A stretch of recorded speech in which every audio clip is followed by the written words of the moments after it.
Okay, good afternoon, everyone. It's Saturday. It's Kung Fu uh, Intermediate and Advanced. So, it's something that's kind of a term that we use, intermediate and advanced. It kind of gives you a reference point. Um, Rank is sometimes what we do in the commercial side in America, a lot of other places have it. It's a ranking system to tell you where you are and what stage you're in. So it's kind of a vague term depending on the style that you're working with. It's really a measuring tool. But in the traditional arts, your measurement is based on what you put into it and how much you can get out of your level of understanding. So while forms are important, your understanding is just as important. So the thing is, we had a couple of questions in the last class about breath and your movement. What should you do when you're in a horse stance and so forth. So if you visit the last video, you would listen to some of that. But breath and movement is something that we have. In fact, when they classify Kung Fu as external and Tai Chi as internal, like Bagwan Chingi, that's kind of a misnomer, that it's really dividing into two sects, the Wudong and the Shaolin, two different philosophical approaches and two different theoretically styles. But to say that, the external systems are purely external, that kind of puts it in a category that seems very physical and not much depth, and it's just pretty crude. But that's not true. When you go through your training, the ultimate goal is to develop coordination, balance, and focus.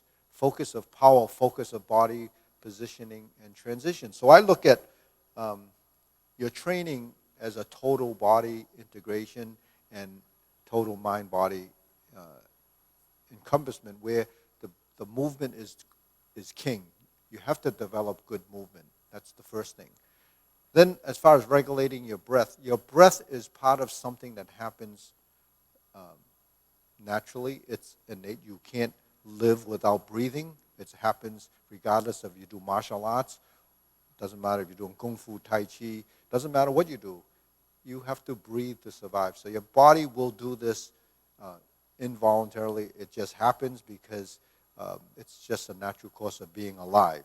So when we breathe, what does breath and movement have come into play? It's a coordination of the body, the internal and the external. So in Hung Gar, we have what we call the iron wire head, and different types of concepts. Some of the northern styles have to go to maybe other forms of training in order to do that. I'm not sure. I'm not a true northern stylist, but in the Hung Gar styles or in some of the southern styles, we all have our form of breathing exercise.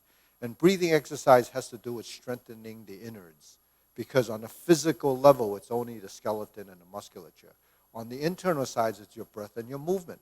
So the breath and movement happens with how we twist and turn our body, how we move and capitalize on that relationship. So in the iron wire form, even though, say we go like this.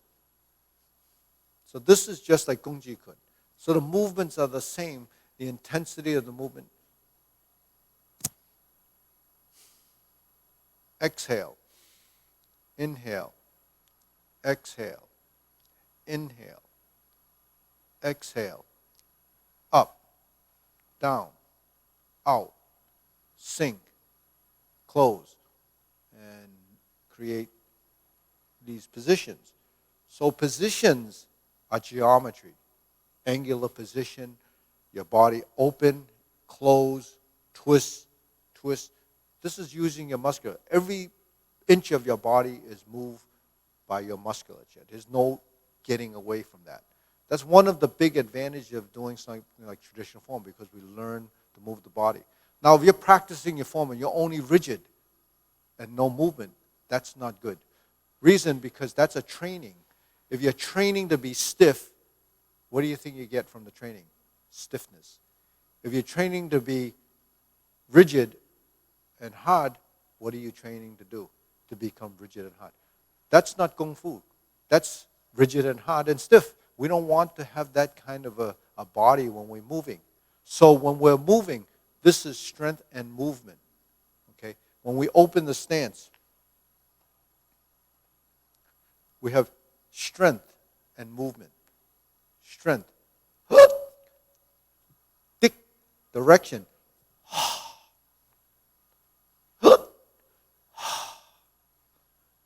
Hit. Hee. Hit. Sa.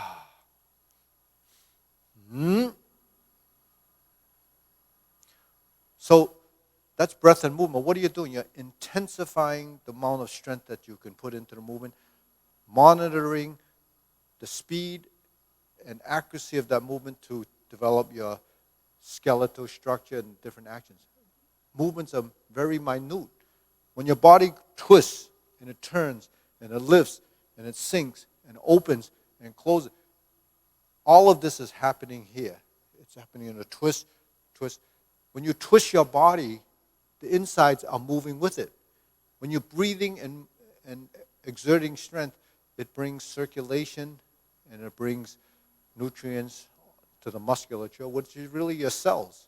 And then when you breathe and you focus on these movements, you're regulating your breath movement tied together. Why am I doing these movements, talking to you, not sweating and creating an action and still be able to not be winded?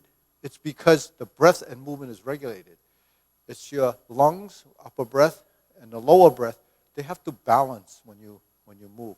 So that happens through inhalation, exhalation, and the control of that movement. And it happens as a course of your practice over time.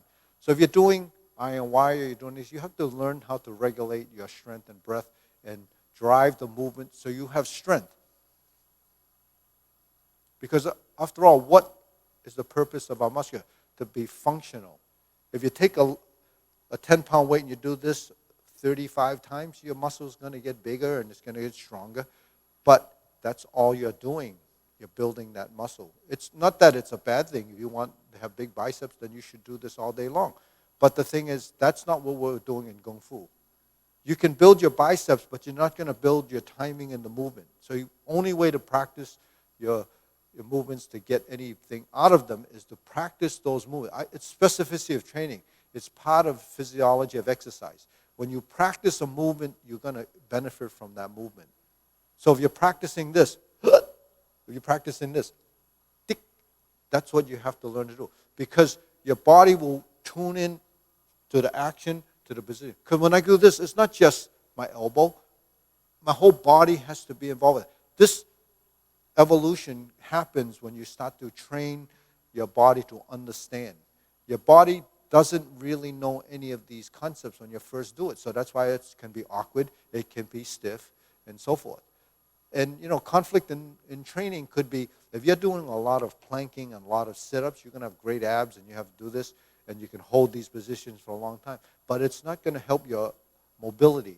It's not going to help your footwork when you're in a stance and you have to turn, or you have to turn into a position. When you have to turn, you have to turn, and you have to turn into a position. It doesn't help that. So get that first as the first line of understanding. If you're going to practice martial arts, you have to practice what we do. The form, the fundamentals, the positions. And then when you go like this, when you go like this, when you go like this, when you go like this, when you go like this, those positions are already in your body. That's why it becomes a reflex. That's how it's effective as a martial art. It's not just, when we do a technique, that gives you the gross interpretation of a movement. This is a back fist. This is a block. This is a cover. This is a press. That's a leopard. Those are techniques as how you execute it. But it doesn't come in that format. And that's how a lot of people misinterpret traditional form as, well, you can't use it like that. Of course you can't use it like that. It's not defined to be used specifically in that order all the time, because no scenario is set up like that exactly. So you have to modify your position. But in form, it's training for fundamentals to get accuracy of your body position and form. So sort of like getting your basic fundamentals. It's like building a box. You make a nice square box, and it's always going to be consistent. You make enough of those boxes, you're always going to have perfect boxes. That's what it's like to build a house. You make a whole bunch of boxes, you stack them all together, and you make triangles of different shapes, and the more you do it, the better you get at it. Well, when you're building your structure and your framework of the body, this is like that house. When you're building these movements, how do you go from here to here to here, knowing how much of your body to move? It's from that experience and knowing that there's a structure. There's a structure. These structures are what we're trying to build in our form, and that's the body form. So we talk about body form becomes part of the posture, and then the execution of movement, like when we're doing this, there's a strength. When we're doing this, or this, these are directions of movement and forces utilizing the correct muscles and the correct intent of the movement. So that really comes from here and teaching your body how to understand that. Now, the breath and the movement are tied together. Now, in Hung Gar, we have the iron wire form, or the iron wire head, where you have sounds, and these sounds create resonance. Different, you control your throat to make different sounds. The breath, sudden movement, long movement. So every movement is tied to breath and movement, controlling that relationship. So when you bring in the mind and the body as an exercise. Now when you bring in the breath and the movement, it becomes Qigong or Neigong or Qigong. Qigong is breath and movement. Neigong is internal training. So what do you do to train? How do you train the internal side of your body? It's through the relationship of breath, movement, body, positioning, and pressure. Because when you inhale and you exhale, and you create these different body positions by the contraction and relaxation of the thoracic area, your rib cage, all of this, your back. These are all manipulated to create the different positions and shapes that allow the organs to be somewhat massaged or bringing in circulation to them. So that's what happens. That's just a course of, the level of, advancement that we do when we're doing the breathing form. Now, when we do this, we also have breathing. It's different in the sense that we're combining the breath. So you have fairly natural, and I went with this with the last class, that it depends on your intent of the movement. Not every movement is always exhalation, not always inhalation. But when you're running through these movements, you really don't need a whole lot of breathing until you get to here. Then you have to inhale and you exhale. Inhale, exhale. Now here, if I lift, inhale, exhale, thrust. Now I don't have to breathe. I don't need to breathe. It's just sustaining. So you have both inhalation to take the breath in, exhalation, and sustaining the breath. When you sustain the breath, you hold it here. But you're really not really doing anything. It's happening here. So some of the things that we're talking about is control. You're controlling your diaphragm. You're controlling the different mechanisms that allow you to sustain that without actually seeing anything happening on the inside. But it is happening. So that's really a course of experience and your training. So when you lift, or you lift up, inhale, exhale, thrust. This doesn't require any breathing. Now when we're like this, exhale, exhale, and you fold. So think of exhalation mainly when you release and let the movement go. When you let the movement go, it's gone. It's sort of like igniting something, and so that's why it's called explosive power. Once it explodes, it's gone. Like if you ignite gunpowder, it goes whoosh, and it's gone. That's how your strength should be. If you have a sustained intensity of fire, then you're burning something. You got to keep putting fuel in there. If it's a fireplace, you got to keep putting logs in there, wood in there to keep that. But we don't want that kind of flame. We want it to be very sudden. So when we throw a punch, boom, it's gone. Boom, it's gone. When we're here, boom, it's gone. Then you make your next move. So that's the balance between move. When we say tiger and crane, it's hard and soft. Where's the hard? Where's the soft? So it's not really rigidity that we're talking about as hard. It's actually strength. When we talk about soft, it's transition. Because during transition, there is a give and take between the muscular to give you a coordinated movement, but also the muscles in each component is actually doing something. So that's a motor skill tied to here. So that's why traditional arts and the way we practice and the way we think is very different from what we all think of as just a sport or a fighting, a pugilistic type of a fighting strategy. So, it's a training. It's actually pretty deep in the sense that it has all these levels of understanding. So on the first level, it is very physical.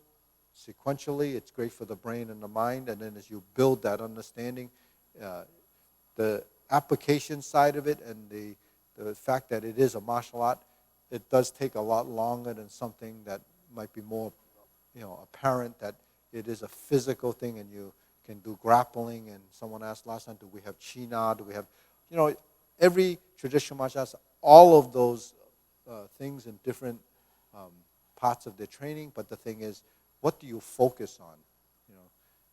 What do you focus on as an understanding? So what we learn, I think one of the most important things when you first learn to do this is to understand how to use your strength.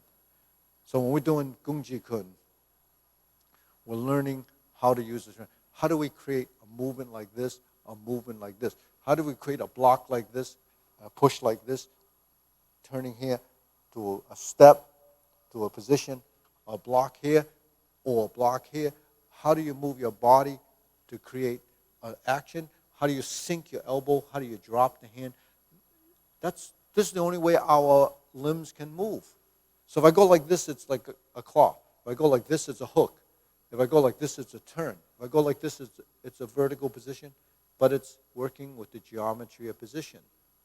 So focusing on geometry of position was what I talk about, triangles, squares, and hoops, these circles. You manipulate from here to here to here to here. That creates the next line of your movement. So those phases of movement that your body goes through becomes training to become very intelligent. Your body becomes super smart. If you don't practice like this, you're really going through the motions and you don't really build a depth of understanding. But if you base it on this strategy, then you have, a way to evolve and to develop, because now you have very, finite positions that you're working with. It's a triangle. It has 45 degrees. It has a circle. All of these things kind of is measured out because the human body is designed to have positions. What makes this hand go like this and this hand goes like this and this hand go like this? It's really the control of the musculature and the angular position that you go into. How do you get force from here to here? That's all you're doing is this. But you have to tie it to here. Then how do you get your legs to be stable so that when you go like this, you're not falling over? There's that balance counteracting weight. When I go like this, my legs actually are maneuvering from here to here. My hand is doing this. But if you put too much effort here, it's going to dominate your stance. So the stance is the most critical part. You have to be stable here. Then you just use your body like this. But because I went from here to here to here to here to here, my body adapted in each part of within the phase of those movements. So it gives me that the ability to focus the power here or here. Now, when we go like this is not really the best position to be striking in that direction. Why? Because actually, there's no support there. This is a narrow plane. Why would I strike like that? So you have to compensate for the position to go from here. And then the legs. While I'm going like this, my leg has to be stable this way to let me go this way. So if my leg goes this way and this way, then it doesn't work. So there's a counterbalancing thing that happens within the leg work that you don't really know that that's happening. So how much do I need to counteract this? It depends on how much is here. If I use this and I go like this too much, I'm going to fall this way. So that's where your body responds. It's a function of your action, and your body will have to compensate for that. When I go like this, what creates the force? Is it this, the lean, or the lift? So where do you lift? Well, I'm here, my body is here, my body is here. I go like this. The strength comes from your back because your body opened up like this. So the strength gets to here because my body lifted. How much does it need to? Well, because I'm lifting and my leg is pushing here, I just have to do a little bit there, a little bit here, and direct it here. I don't need so much strength here from the shoulder. In fact, if I do too much there, where'd it go? I lost my. So if you put too much force, put too much force from the shoulder, you're going to injure your shoulder. The movement comes from the sinking of the elbow and the lifting of the back. So that's where the power comes from. But here again, if your body is excessively tense, creating the wrong strength, then your movement won't happen. So that's what we're learning from form. When we learn to move through the movements, even though we're practicing 1, 2, 3, 4, 5, 6, 7, 1, 2. We're learning to maneuver the body so that we can train the body to find the position. Okay? When we're here, when we hook, we find the action and then the action. So we develop a coordination in a direction. The body, the chest should open, and then it starts to round. Between here, how do you stay balanced and centered? Is really how your body's action is. That's a skill. That comes from experience and time. So people that practice their form and they compete a lot, some of them develop that skill, that action, because they go through the training and experience what works and what doesn't work. So without a teacher, you could do that and start develop it if you put enough effort into it. But you still have to have the right strategy, how it should look, how the body form is, and then the alignment of your position. One of the things that I focus on is alignment of the body. So if you throw a punch, your body should be aligned like this. It shouldn't be over there. It has to be this. So that's what a body form is. When we're like this, we should be like this. A body's not like this. That's not the position we're in. We're like this. And it's not overextended because there's no use reaching too far. You're here. And you're here. So what is that movement? Why would you punch like that? Well, if you're like this and you're in a ready position and you sidestep and your opponent is there, that's what that punch is for. It's for something that comes here and you go like this and you strike. Or you strike like this. So this takes another step. This is just moving and striking. Or just come in like that. So that's really typically what someone does when they block and they strike and they block and they strike. So this is a more upright position. The other one's more a deeper stance. So that's what angling is, and that's what you're doing with that punch.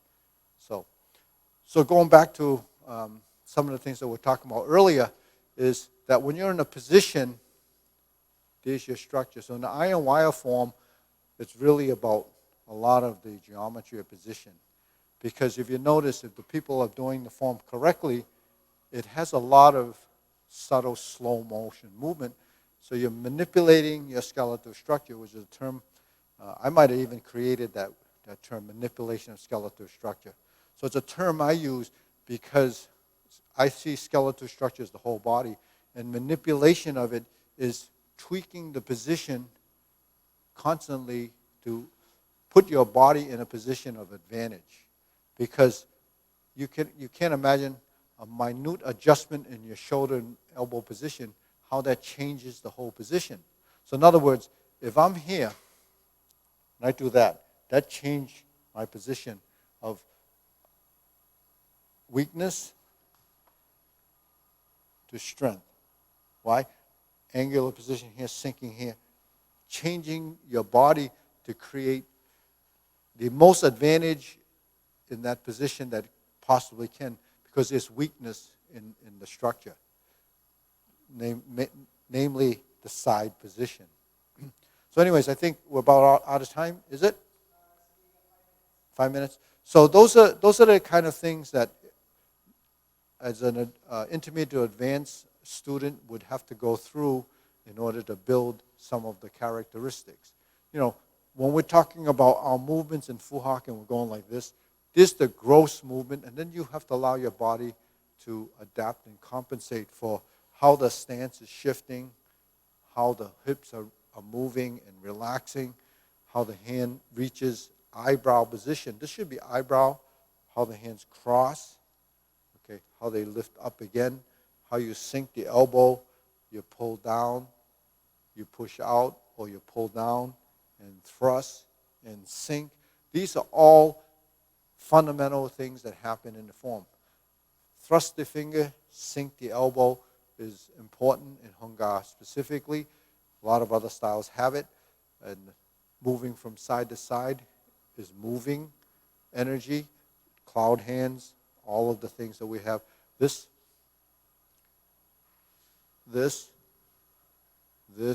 and this works similar motions that the body begins to adapt and understand. So learning, after you go through all this sequential type things, learning numerous long forms, you have to really get all of the characteristics and understanding of that, the body mechanics that have similarities, and then you categorize those movements, and your body will do that by itself, and then you'll begin to understand why that all happens. I mean, it took me a long time to figure all of this out myself, because I learned traditionally, and not all the information that was taught to me was always just blurted out. So even older masters, they don't always explain things the way they should be, because they don't get those type of questions. They never think about it completely like this. So it's really taking it to another level of mindfulness. So on that note, today's Saturday, so we're back on Tuesday. If you like this content, keep following us on YouTube. Subscribe, give us a thumbs up, share it with your students or your friends or whatever. And this is something that I've been doing. We're going to be doing this until the end of June, because that's when we reopen. And then we're going to have to see what's going to work as a schedule for many people, because once the doors are open, classes start, and this is going to be a little bit trickier to do at this specific time. But don't worry, as long as there's interest, as long as you're willing to subscribe, we can continue to expand the content. See you next week.